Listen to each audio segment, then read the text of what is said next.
Semua amal itu akan diikat dengan niatnya. Dengan niat itulah diberikan oleh Allah dua hal. Satu, berpahala atau tidak. Jadi investasi akhirat atau tidak. Yang kedua, kesungguhan kita untuk mencapai itu. Jadi bapak ibu ini punya pekerjaan nih, ya. Serius tidaknya tergantung motivasi niatnya. Kalau bapak niat bakal serius, kalau nggak niat nggak akan serius. Anda jadi tentara nih, kalau niat betul jadi tentara akan sungguh-sungguh. Kalau nggak niat ya biasa-biasa saja, ada tugas kerjakan, nggak ada santai. Anda kuliah kalau niatnya benar, sungguh-sungguh belajarnya. Duduk paling depan, dengarkan dengan baik, catat, nggak paham nanya. Makanya masuk dengan keluar beda. Masuk belum paham, keluar sudah paham. Ini duduk, masuk kelas, duduk di kursi barisan belakang. Duduk di kelas, bangku deretan belakang. Gitu kan, di dalam kelas penuh dengan obrolan. Dengan pikirin. Gak pernah nanya, pulang. Mau ujian, minggu tenang jadi minggu gelisah. Pinjam catatan teman. Nah itu belum niat, gak niat tuh kuliahnya. Ya, kalau mau niat tuh sungguh-sungguh, pasti serius. Jadi semua pekerjaan itu akan jadi tercapai hasilnya kalau sungguh-sungguh, kalau serius. Serius. Ya, jadi kalau melamar sekali ditolak, kedua kali, terus. 3 kali, 4 kali.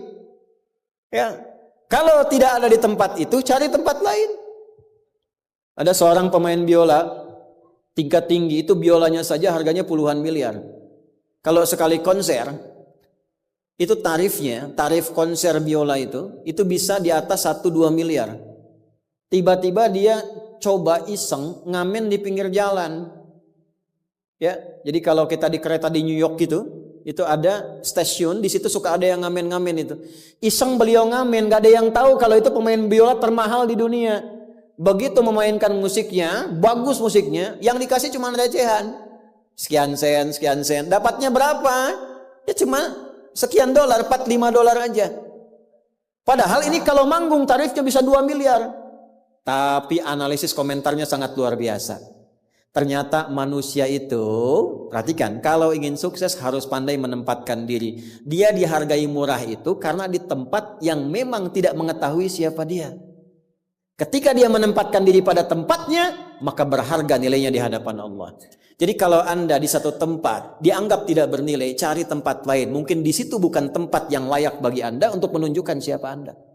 Tapi mesti serius. Itulah sebabnya ada sa'i. Apa itu sa'i? Ayo rali-rali kecil. Terus lari-lari besar apa? Maraton.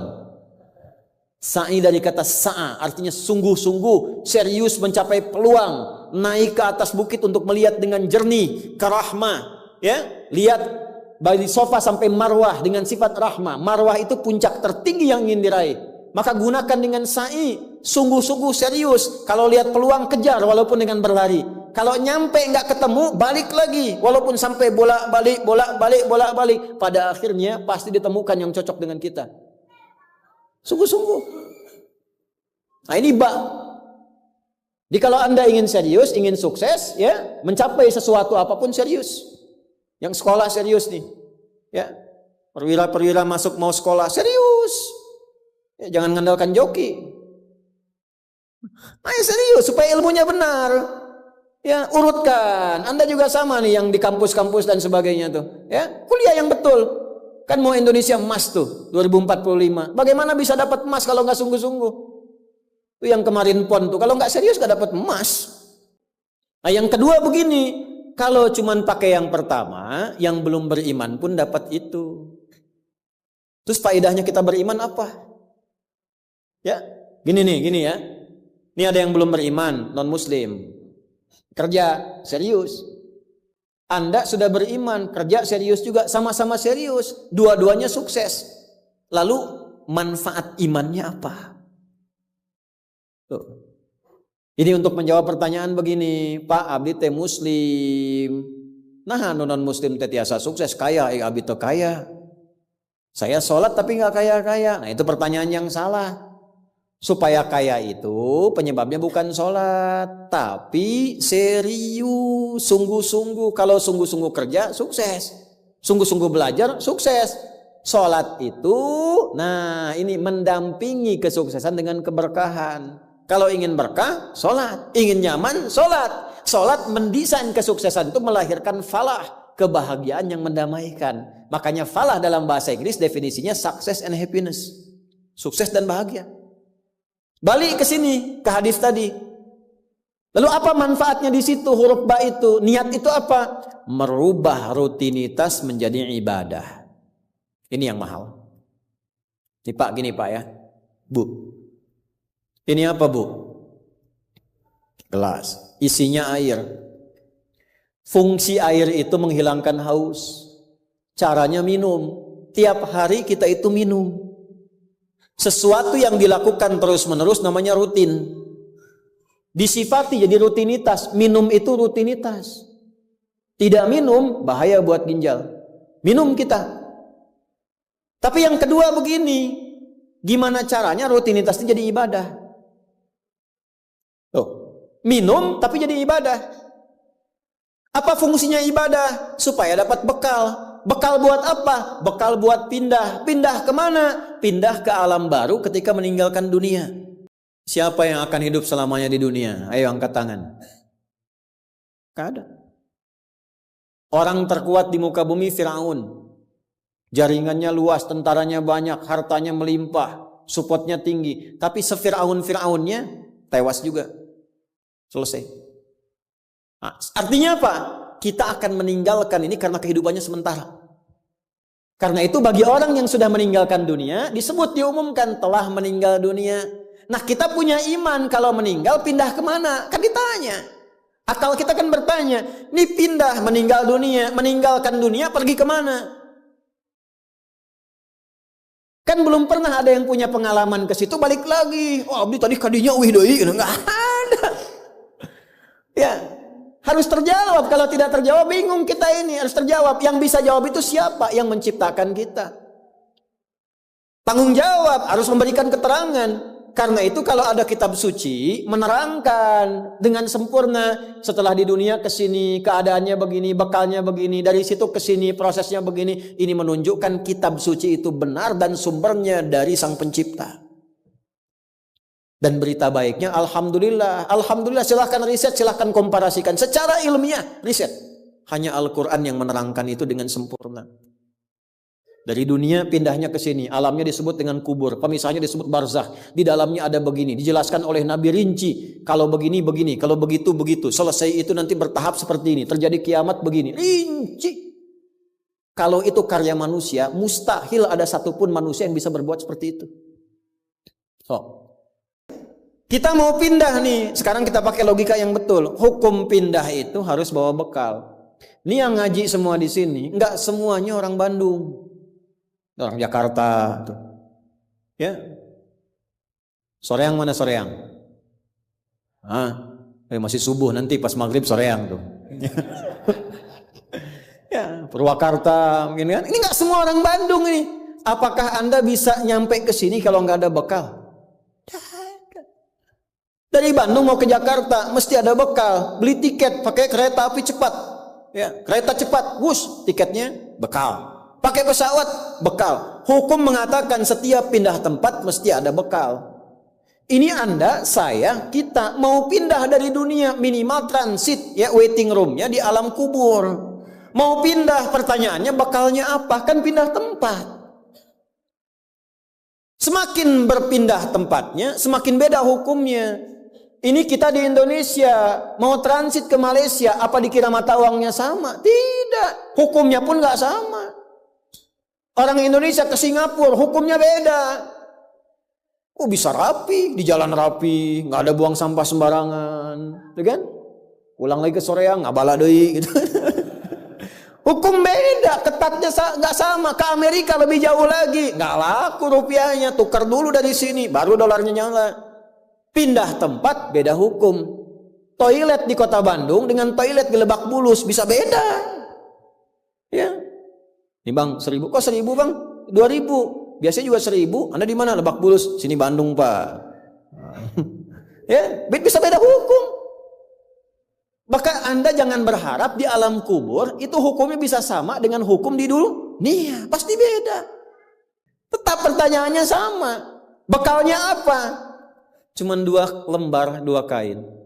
Ibu tambahan 1 bu, kerudung ibu 3 tuh. Makanya saya selalu mengatakan dengan bercanda tapi dalam, mohon maaf ini yang muslimah, berlatih pakai kerudung ya. Berdoa minta sama Allah supaya nanti tidak bikin malaikat mungkar nakir penasaran. Di dunia nggak berkerudung, begitu meninggal dikerudungin, ditaruh ke malaikat. Ucu gening. Waktu di dunia teh kerudungan, nah udah jantan kerudungan. Man rabbuka, abi jamaah Ustaz Adi, namun belum sempurna hijrah. Pelan-pelan, jangan dihukumi dulu. Dia sujud itu sudah luar biasa. Dia belum taat pada satu bagian, tapi taat pada bagian yang lain. Kita doakan, support. Jangan langsung tiba-tiba, oh nggak taat, dosa, neraka. Nah. Kamu neraka, aku maing weh. Repot kau gitu tuh. Ya, balik lagi, dikembalikan pada kebiasaan, pada kebaikan. Nah, sekarang mau pindah ke alam kubur, bekalnya apa? Kan mesti jelas. Baju sudah beda, nggak bisa dibawa. Itu sudah fitrah Pak. Bapak punya warisan banyak, ditinggal. Nggak ada yang mau ikut, semua ditinggal. Anak-anak tuh sudah catat warisan bapak apa saja. Ibu sesayang-sayangnya nggak akan ikut bu. Bapak jangan tinggalkan saya. Terus kata yang nguburnya, ayo ibu mangga atau mau ibadah giringan, nanti aja. Akan masuk. Nah sekarang pertanyaannya bekalnya apa? Ini mesti terjawab. Kalau nggak terjawab, nggak lengkap agama itu. Apa fungsinya Tuhan di situ? Mesti menjelaskan. Nah di Islam itu dijelaskan. Bekal yang kita bawa pulang meninggalkan dunia itu, itulah yang disebut ibadah. Itu. Setiap dikerjakan ada poin ditulis. Poin itulah nama bekalnya. Namanya ajrun namanya. Lahum ajrun ghairu mamnun. Yang kita sebut dengan pahala. Yang menjadikan itu dapat, pahala itu diraih, bekal ibadah itu dapat, itulah niat. Itulah niat. Jadi pekerjaannya tidak berubah. Rutinitas tetap jalan. Minum tetap minum. Kerja tetap kerja. Makan tetap makan. Cuma dengan niat itu di saat yang sama cara minum itu langsung dinilai sebagai ibadah. Perintah Allah, malaikat tulis. Ya, berapa tulisnya? Sesuai kadar keikhlasannya, minimal 10. Itulah perbuatan yang dianggap benar sehingga konsepnya dunianya sukses, minum juga, haus hilang. Akhiratnya dapat pahala. Jadi dunianya sukses, akhirat sukses. Disebut baik. Perbuatan baik yang dinilai sukses oleh Allah disebut hasanah namanya. Makanya kita berharap dunia jadi hasanah, akhirat dikonfirmasi hasanah itu jadi pahala. Maka kita berdoa, Al-Baqarah ayat 201, Rabbana atina fid dunya wa fil akhirati wa qina. Apa tafsir hasanah terkait ibadah? Tafsir hasanah terkait ibadah pindah surat ke surat 6. Ayat berapa? 160. Man jaa bil hasanati falahu asyru amthaliha. Minimal kalau diniatkan jadi ibadah tulis 10. 10 itu yang disebut bekal pulang. Sebelum meninggal. Tampilkan nanti. Punten Pak ngetang nate sanes kieu nya 1, 2, 3, 4 itu hitungan dunia.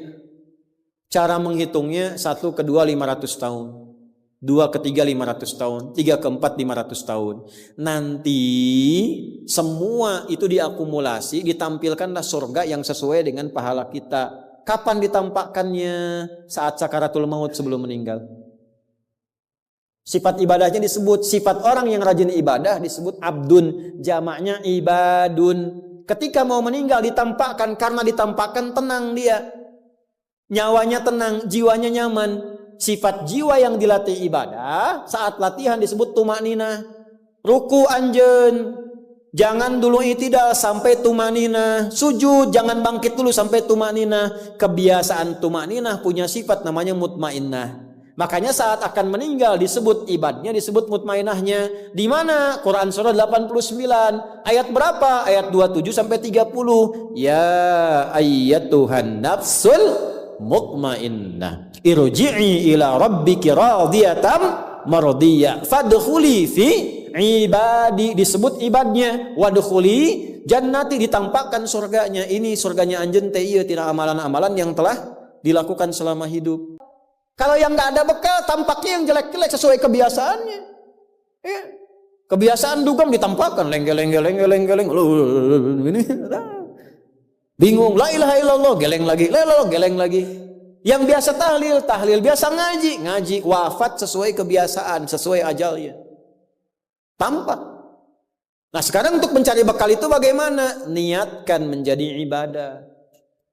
Itu fungsinya itu mahal. Pembuktiannya setelah meninggal. Kalau bapak nggak percaya, ibu nggak percaya, dipertanyakan imannya. Silahkan saja nanti lihat setelah meninggal. Ya, cara merubahnya bagaimana? Nanti ada 3 bagian. Karena itu kata Imam Syafi'i, hadis ini sepertiga ilmu. Ilmu itu dipraktikkan lewat amal, makanya hurufnya sama. Ain, lam, mim saat belajar. Ain, mim, lam ditukar, lamnya ke belakang, mimnya ke tengah. Saat diamalkan hurufnya sama. Orang yang mengerjakan itu ain pakai alif, lam dan mim, alimun. Tempatnya alamun, tanda-tanda orang itu kenal Allah, maka dia pakai ilmu. Ilmunya dia amalkan, hurufnya sama semua. Ilmun, amalun, alimun, alamun.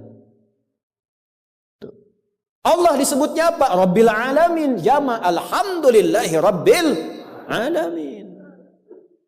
Jadi kalau kita pakai ilmu, gunakan. Begitu digunakan, tuliskan pahalanya.